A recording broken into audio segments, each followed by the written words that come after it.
dari hamba Allah ya Ustaz tidak menyebutkan. Tentunya sekarang mungkin hari-hari ini ya Ustaz, tentunya anak-anak masuk pondok ya, anak-anak baru ya Ustaz. Iya. Pertanyaannya Ustaz, bagaimana membekali anak-anak yang baru masuk pondok? Apa saja yang sebaiknya nasihat-nasihat yang perlu disampaikan untuk anak Ustaz? Jazakumullahu khairan. Baik, barakallahu fikum wa jazakum khairan. Bismillah, alhamdulillah. Wassalatu wassalamu ala Rasulillah wa ala alihi wa ashabihi wa man tabi'a bihuda ila yaumil qiyamah ba'd. Orang tua mendapatkan amanah dari Allah Azza wa Jal atau juga karunia berupa anak. Dan anak ini bisa membawa kebaikan, bisa juga membawa keburukan. Tergantung dari sikap orang tua kepada anak.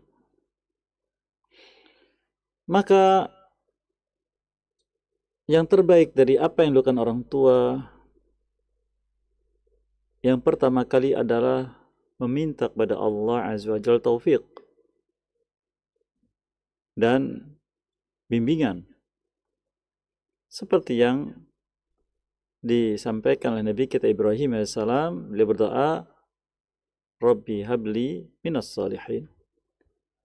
Ya Allah, karuniakan kepadaku anak-anak yang saleh. Ini yang pertama. Dan jangan pernah terputus atau berhenti dari meminta keturunan saleh kepada Allah Subhanahu wa taala. Yang kedua, ajak anak-anak bicara tentang perjalanan hidup yang mereka akan jalani, sebagaimana orang tua mereka menjalaninya dan orang lain. Bahwa mereka akan mencapai masa usia dewasa. Dan masa usia dewasa mereka akan menghadapi kehidupan yang sebenarnya. Dan tanggung jawab yang lepas dari orang tua. Kemudian kita berikan contoh-contoh yang ada, yang mereka lihat. Bagaimana orang-orang yang sukses dan baik di masa dewasa mereka, itu tidak lain karena mereka meniti perjalanan hidup dengan semangat, serius, dan sabar dalam meniti ilmu dan mengamalkannya. Demikian sebaliknya, kita sampaikan bahwa itulah akibat ketika mereka tidak semangat, tidak serius, dan tidak bersabar. Akhirnya seperti yang didapati. Maka bagaimana dengan anak kita? Diajak mereka berpikir. Untuk bisa mencerna, mengkaji yang nanti akan mereka jalani. Yang kedua. Yang ketiga, ingatkan bahwa ketika mereka dipilihkan sekolah oleh orang tua mereka berupa pondok pesantren yang sebelumnya sudah berdiskusi dengan anak untuk memilihkan pondok pesantren yang sesuai. Setelah mereka melihat, bukan karena paksaan dari kita sebagai orang tua harus demikian dan demikian. Setelah mereka menyepakati dan ada rasa suka, maka diingatkan kembali bahwa tujuan berada di pondok pesantren adalah untuk ilmu dan masa depan.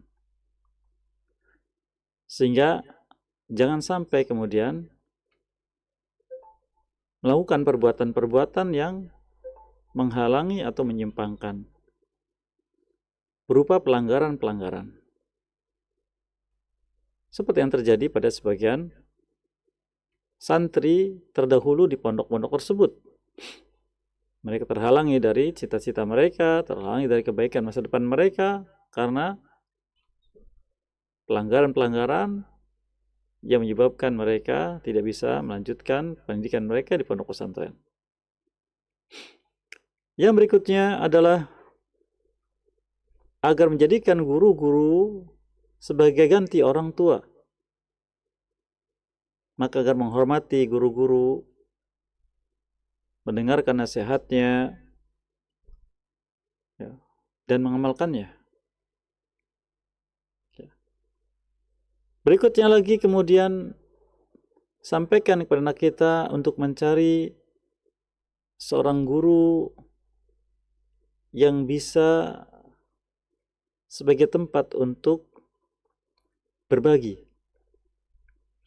Ya, tempat untuk berbagi. Kemudian ketika mendapatkannya, maka orang tua akan menyampaikan pada guru tersebut bahwa dia meminta tolong untuk memperhatikan anaknya. Dan jangan segan untuk memberikan nasihat apabila terjadi sesuatu yang harus disampaikan nasihatnya. Sehingga anak kemudian akan mendapati bahwa dia memiliki wali yang mengawasinya, yang membimbingnya, ya, agar ini menjadi batas bagi dia atau dalam perbuatan-perbuatan kesehariannya. Kemudian juga manfaatkan kesempatan untuk berbincang-bincang dengan anak ketika ada kesempatan seperti telepon atau jadwal kunjungan untuk memberikan motivasi dan semangat anak. Demikian Allah.